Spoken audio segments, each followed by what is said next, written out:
আসসালামু আলাইকুম রহমতুল্লাহ বরকাত। আমি একটা পোলট্রি ফার্মের সামনে আসছিলাম, আসছে দেখে এখানে ডিম গাড়িতে লোড দিতে আছে, দেখে আমার খুবই ভালো লাগলো।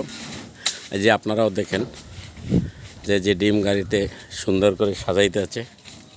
তো শুনলাম যে পোলট্রি ফার্মের অবস্থা নাকি খুব খারাপ, ডিমের বাজার খুব খারাপ।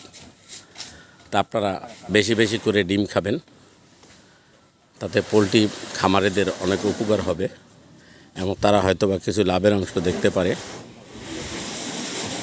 এবং আপনারা পোলট্রি খামারিদেরকে উপকৃত করতে পারবেন। যাই হোক, আমি আপনাদের কাছে সামান্য একটু ভিডিও উপস্থাপন করলাম। যদি ভালো লাগে তাহলে আমার ভিডিও করাটা সার্থক হয়ে যাবে। আপনারা সবাই ভালো থাকেন, দোয়া করবেন। আসসালামু আলাইকুম ওয়া রাহমাতুল্লাহি ওয়া বারাকাতুহু।